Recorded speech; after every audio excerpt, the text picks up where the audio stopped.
শিক্ষার্থীরা, আজকে আমরা শুনবো একজন মিথ্যাবাদী রাখাল এবং একটি বাঘের গল্প, যেখানে আমাদের নৈতিক শিক্ষা থাকবে। এই গল্পের পরে আমরা একটা লেসন শিখব। এখন শোনো, এক দেশে ছিল একটা মিথ্যাবাদী রাখাল। সে সব সময় মিথ্যা কথা বলতো। অনেক সময়ই সে যেত বনে তার গরুদেরকে চড়াতে, সেখানে বাঁশি বাজাতো, গরু চড়াতো।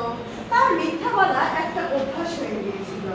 সে একদিন গরু চড়াতে ভাবলো অন্যদের সঙ্গে মজা করা যায়, তার জন্য সে বাঘ বাঘ বলে চিৎকার করলো। পাশে গ্রামবাসীরা কৃষি কাজ করছিল। তার চিৎকার শুনে সবাই চলে আসলো কি হয়েছে এটা দেখার জন্য। এসে দেখতে পারলো সে বাঘ বাঘ বলে চিৎকার করছে, কিন্তু আসলে সেখানে কোনো বাঘ নেই।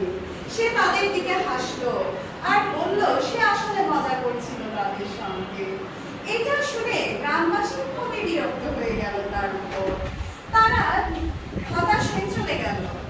এরকম সে আর একদিন করলো, কারণ তার মিথ্যা বলা একটা অভ্যাস হয়ে গিয়েছিল। তারপর আবার গ্রামবাসীরা আসলো, দেখলো সেদিনও কোনো বাঘ নেই।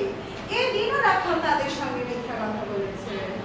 তারপর তারা আবার হতাশ হয়ে চলে গেল। তারপর অবশেষে একদিন কি হলো জানো?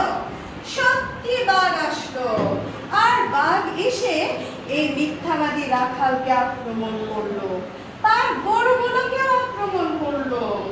এরপর সে আবার বাঁচাও বাঁচাও বাঘ বাঘ বলে চিৎকার করতে লাগলো। কিন্তু এবার গ্রামবাসী ভাবলো এবারও হয়তো রাখাল তাদের সঙ্গে মজা করছে, তাই তারা আর তাকে সাহায্য করতে আসলো না। তারপর সত্যি রাখালকে বাঘটা আক্রমণ করলো, তারপর তাকে মেরে ফেললো, তার গরুগুলোকে মজা করে খেয়ে নিল।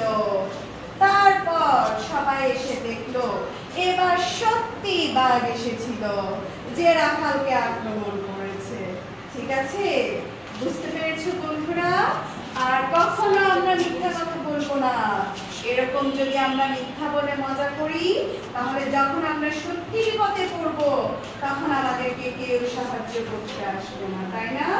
তোমরা বলো তো, তোমরা আর কখনো মিথ্যা কথা বলবে? Very good. তাহলে এই গল্পটা থেকে আমরা কি শিখলাম? আমাদের কখনো মিথ্যা কথা বলা যাবে না। ওকে, our moral lesson is we won't tell lies. ওকে, লাই করলে আমাদেরকে কেউ বিশ্বাস করবে না। আমরা যদি মিথ্যা কথা বলি, তাহলে যখন আমরা বিপদে পড়বো তখন কেউ আমাদেরকে সাহায্য করবে না। ঠিক আছে, তার জন্য কখনোই মিথ্যা কথা বলা যাবে না। আল্লাহ তাআলা মিথ্যাবাদীকে পছন্দ করেন না। ঠিক আছে, তার জন্য আমরা সব সময় সত্য কথা বলবো। Always speak the truth. Okay?